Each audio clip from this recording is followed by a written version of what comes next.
Hey guys, it's Tom Box. Thanks for tuning in to MST.TV. This video is going to be all about Gnomaterial, and you guys should already know my opinion about this card. It's that I feel like there's a lot of conditions crippling it down, but we'll read over everything about this card, break it down step by step, and even talk about what you should hit in various matchups just to see what kind of value you're getting out of it. And at the end of this video, maybe you'll figure out whether or not you're going to run this in your main deck or side deck, or is it even worth running at all.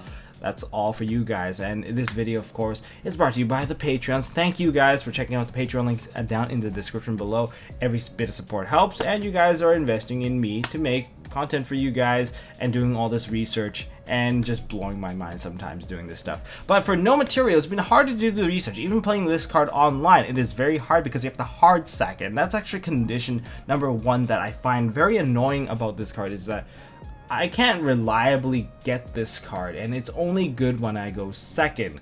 But you know what? Let's go look into the card text, and then we'll jump into this. Time for some card text. We have Gnomaterial, an Earth level 1 fairy that has 0 attack and 1000 defense. In terms of its card text, it has a trigger effect. Not even a quick effect, it's a trigger effect. If your opponent special summons a monster while you control no cards, which is a very harsh condition, you can discard this card and then target one face-up monster your opponent controls. This turn, that monster cannot be tributed or used as material for fusions, synchro, exceeds, or link summon. You can only use this effect of Gnomaterial once per turn, which is a very fair condition. Now, I want to point out a few things, starting with some of the restrictions. First of all, the harshest part is you have to control no cards, which makes it not a very good card when you are going first. So if you main deck this, you're running the risk of maybe you should just pass turn and let your opponent play. But if you just pass turn, make sure you have another hand trap to follow, or else you're really just rolling the dice to see if you die the next turn. Because if they are playing like Danger Thunder Dragon, you're taking at least twice the amount of life damage that you would normally take. Yeah, they can probably push like 16,000 damage onto you easily. So yeah. So, and then there's also the condition where this is a trigger effect. If your opponent special summons a monster, that's right, it has a trigger. It's an if trigger, so you probably won't miss timing for the most part. But nonetheless, it's still a trigger. It's not something you can activate whenever. So if your opponent just does some weird stuff and you miss the timing, you can't just say like shotgun Gnomaterial. Yeah, you have to meet the proper timing. Although most likely you won't miss the timing, but hey, it is still something to kind of point out, and there could be an interaction where it would matter. And then the target's one face-up monster opponent controls. I kind of highlighted this target one face-up monster. Reading upon the rulings of Crackdown, I'm guessing this one follows the same suit. It is that even if that monster is flipped face down in this same chain, I can tell you that that monster still cannot be used as material. It's just like Crackdown. If the monster gets booked face down, that monster still gets taken over, which is very interesting.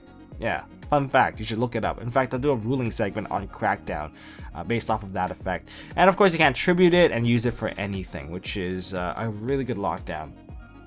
Honestly, this card doesn't work very well alone, and the other thing that's really annoying about this card is that you have to hard sack it, and if you don't hard sack it, that means you just have a bunch of dead cards in your deck later on, and it's not very effective of getting you where you need to go, breaking a board. It doesn't break boards by herself, and she's honestly just there to make a weak board for your opponent, and it doesn't even guarantee a kill, which is why if you do use this card, she needs to be paired with like maybe a Ghost Ogre, maybe paired with a Lancia, maybe just completely cripple them out from being able to play anything at all, and then you can counter. As long as you have a very tiny engine that can work. Namely, I would say the only deck that I think would actually run this card would probably be Orcust or Salamangreat, because those are the two decks that don't require a lot of resources to get going. Whereas any other decks that require 3 or 4 cards to really get going. I mean, like, sure, there are 2-card combos, but you perhaps need to break a board with like other 2 cards. Yeah, might not be for you. You probably want to stick with 2-card combo decks if you want to play Gnomaterial. For the believers of Gnomaterial that you think that you can get some value out of this card, well, this is how you get the value out of these various matchups. For the matchups, we have Orcust, Salamangreat, Danger Thunder Dragon, Sky Striker, Crusadia, Guard Dragon, and ABC. These are some of the bigger matchups, I would say.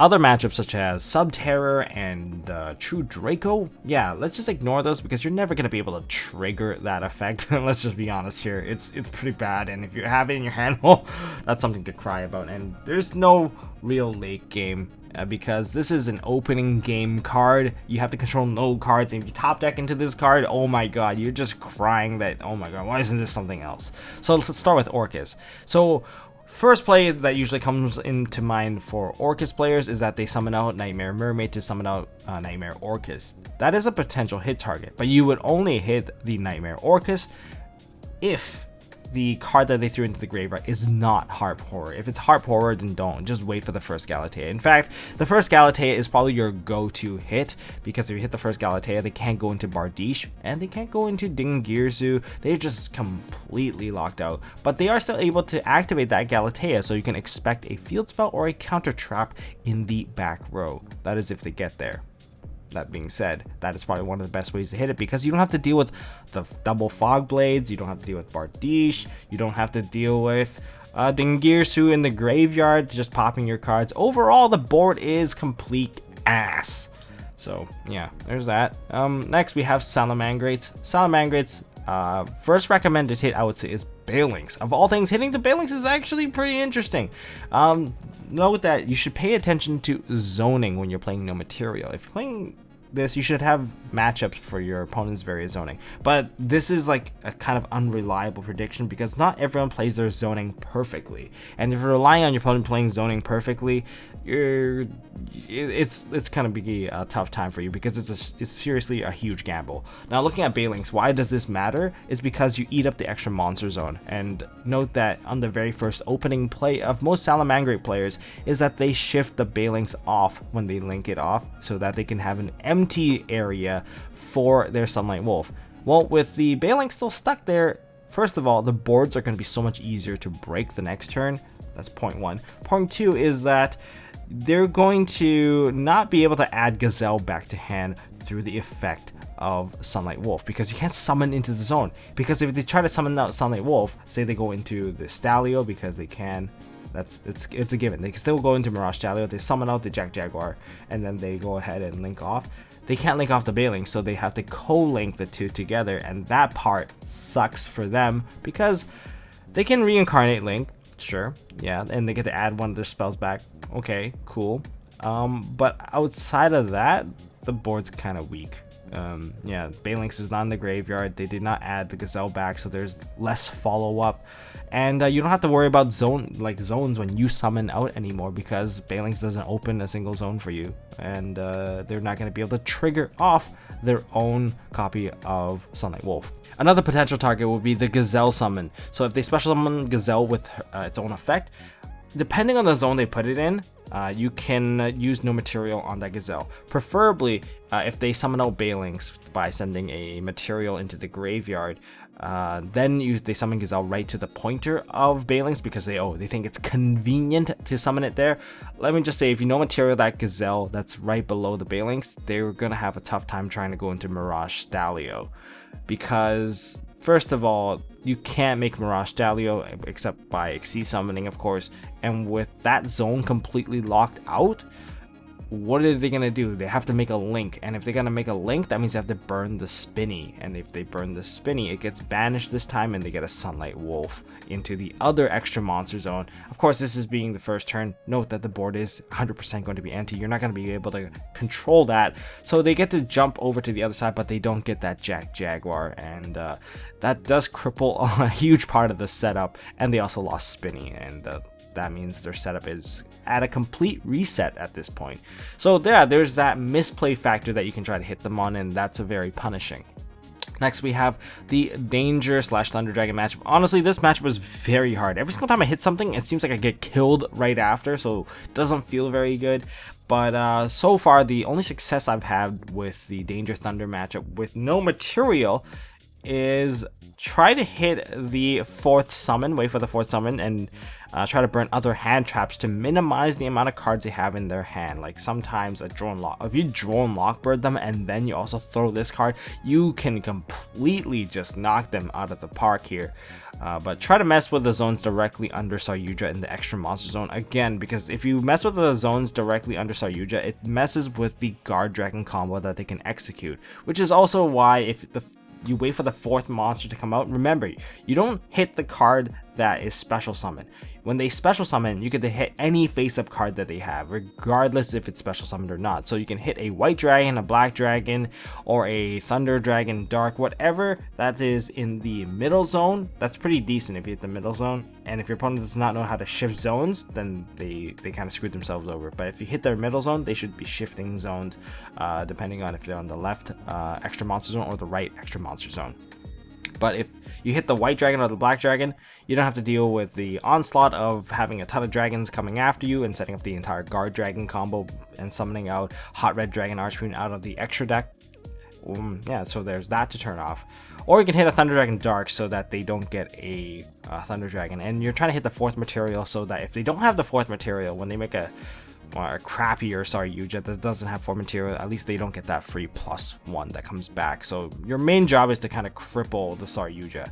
And if yugioh comes out, should you hit the yugioh itself and just to lock that yugioh into its place, it's not a bad choice. But if they have dragons, they can still get the full guard dragon combo. So I'm not saying what's good or not, but at least it will stop the heretic dragon or the heretic seal of holy spheres from coming out into the extra monster zone. Remember, that card needs to be in the extra monster zone to get that bounce. So yeah, there's that.